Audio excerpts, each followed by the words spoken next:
انہوں نے ایک شاندار بیٹنگ کی ہے، شاندار سینچری کی ہے، 71 گیندوں پر 108 رنز بنا کر سینچری سکور کی ہے اور ٹیم کی کامیابی میں انہوں نے اعلیٰ کردار ادا کیا ہے۔ سبزادہ فرحان جنہوں نے ایک اچھی اننگز کے لیے انہوں نے 65 رنز بنائے ہیں، سیم ایوب نے 59 رنز کے ناقابل شکست اننگز کے لیے اوپننگ بلے باز تھے، انہوں نے کافی اچھے سٹروک لگائے۔ اور دوسری طرف اگر اب آج طیب طاہر کی بات کریں، انہوں نے انڈیا کی ٹیم کے بہت بہت زیادہ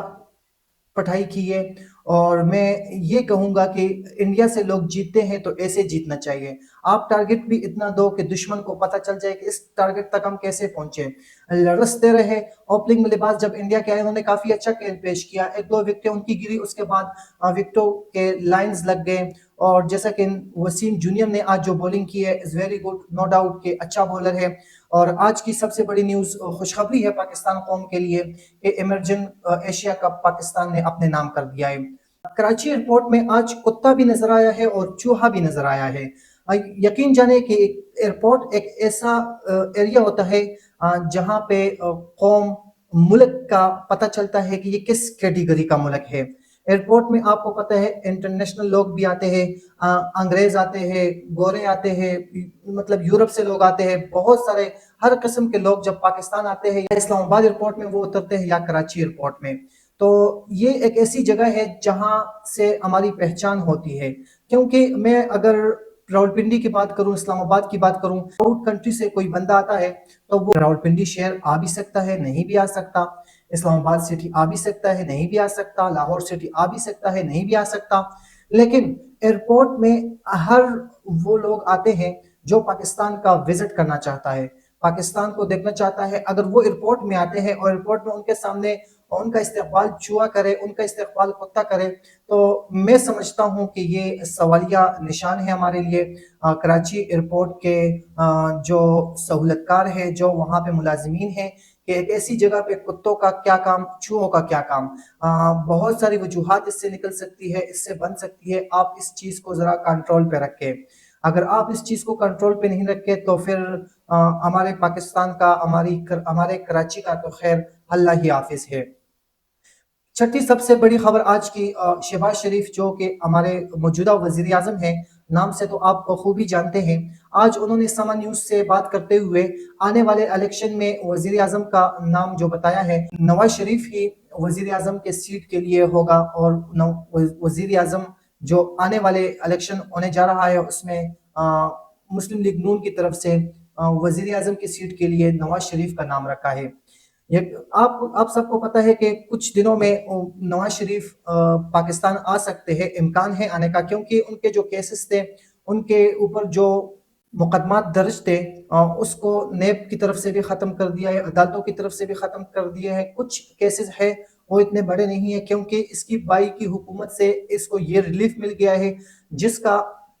عمران خان کہہ رہا تھا کہ NRO 2 نہیں دوں گا۔ آپ سب جانتے ہیں کہ مشرف کے بعد ان کو NRO 1 دیا گیا تھا۔ ابھی عمران خان کی حکومت میں جب عمران خان ہر سٹیج پہ کھڑا ہو کے چیخ و پکار رہا تھا کہ NRO نہیں دوں گا، NRO 2 نہیں دوں گا، جیسے ہی عمران خان کی حکومت چلی گئی، اعتماد کا ووٹ آیا اور مشترکہ حکومت PDM کی بن گئی، سب نے اپنے کیسز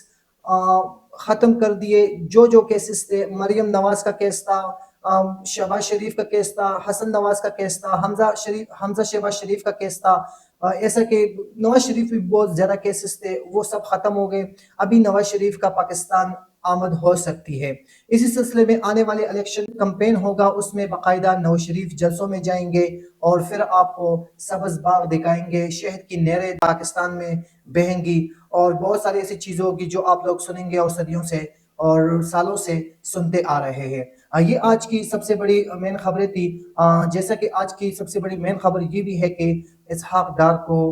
وزیر اعظم دیکھیں گے آپ لوگ، نگران وزیر اعظم ہوگا، اور اسحاق ڈار اگر وزیر خزانہ تھا، اس نے پاکستان کے لیے کیا قربانیاں دی وہ آپ سب لوگ جانتے ہیں، لیکن نگران وزیر اعظم یہاں پہ دیکھنے کو ملے گا۔ اور سب سے بڑی بات، جو نگران سیٹ اپ ہوتا ہے ان کے پاس اتنے زیادہ اختیار نہیں ہوتے، لیکن آج جو بل پاس ہوا ہے مشترکہ بل، اس میں یہ بھی کہا ہے کہ نگران وزیر اعظم کو بہت سے اختیارات دیے جائیں گے۔ اختیارات کا مطلب یہ کہ جو بھی مشکلات